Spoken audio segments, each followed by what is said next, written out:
As a dealer, I lived a crazy life. I moved from motel room to motel room every night.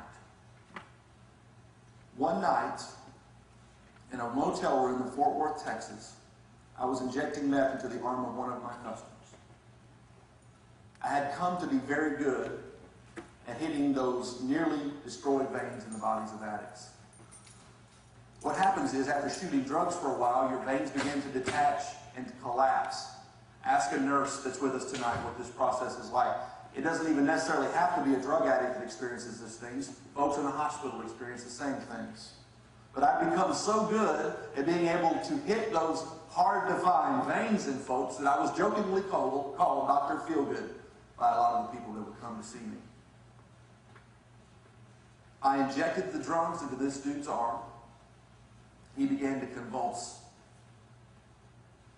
His lips turned blue as he shook on the floor, frothing. He was overdosed. Everyone in the room but me and him ran from the motel. I was so in shock that I just watched him convulse on the ground and I did nothing. Called no one, proving just how devoured by addiction I was. By some miracle, obviously having nothing to do with me, the guy stopped convulsing and he lived. I cared for nothing and no one but my addiction. At that point in my life, I couldn't even maintain my place in the band that I was in. Drugs ruled my life. So what do you think I did? Dude flopping on the floor, lips blue, froth everywhere, barely alive. What do you think I did? I rigged up a 50-unit shot. Even as he couldn't even stand from the state he was in, and I got high. Like I told you, I've been devoured.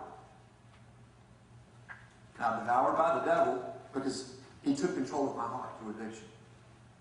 I was also incarcerated on more occasions than I can even count. This is one of the most vivid memories I have in my whole life. Although this is one of the most cloudy times. I had to call people and ask them what happened to me. I had to do a lot of research to even get this close to right. I just dropped off another addict. His name was Scott Skippy Dogby. I had recently traded some drugs for a tape deck. So I pulled into a cul-de-sac in the neighborhood where he lived. There was a new development section of the neighborhood going in, and I pulled over where the new construction was because I knew I could sit over there in the dark and I could put the tape deck in my truck. I began to install it. I'd been awake for well over a week without sleep. So I was much like the character in the video for Comfortably Numb. The bad thing is I thought that was cool. I sat there working on my tape deck, and I became so engrossed and so disgusted by what I was doing that I didn't realize that this dense East Texas fog had rolled in. I was so high and sleep depraved that when I looked up 4, 5, 6, who knows, hours later from trying to install that tape deck, I couldn't even find my way out of that neighborhood that I knew like the back of my hand. When I finally did, though, I came to an intersection that left his neighborhood and intersected with a major highway that drove back into the city of Fort Worth. I was in the suburbs.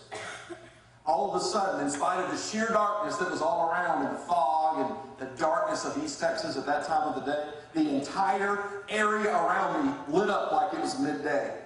I was so high, I thought maybe aliens were landing. I'm not kidding. I know that may sound funny to you, but I seriously thought maybe little aliens were landing. It wasn't aliens. It was a helicopter and several patrol cruisers that were coming to get me. How many of you ever watched Walker, Texas Ranger? You like that show? Texas Rangers like that ain't what I experienced. That wasn't what it was like for me. There wasn't no karate chops and stuff like that. It was guys rappelling out of helicopters, swarming my truck. I was busted and on my way to jail for possession of a controlled substance with the intent to distribute again. Now, I ended up in Tarrant County Jail, and I realized I was far from being as bad as I thought I was.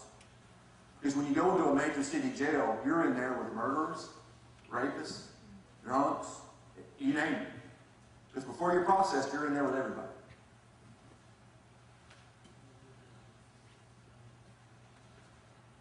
On another occasion, I'll tell you how I actually got out.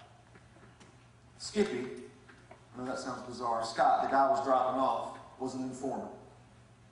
He turned me in and others to get himself out of trouble. I never saw him again. But if I had, I probably would have killed him. I can say that in good conscience. I probably would have killed him. If I hadn't killed him, I would have beaten him so badly that he would have wished he were dead. But I never got the chance, because while I was locked up, Skippy blew his brains out. I was devoured by the devil. He'd taken control of my heart through addiction. I was newly released from incarceration, but I was destitute.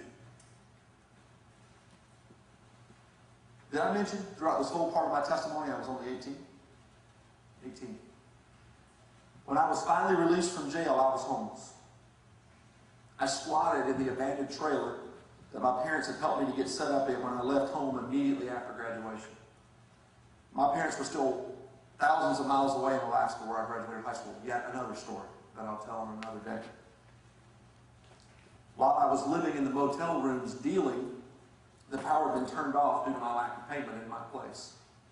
Also, while I was locked up, the drug addicts that were actually my customers broke into my place. They busted out the windows, probably trading my stuff to somebody else for cash, and they came to me and bought drugs with it. Think about the irony of that.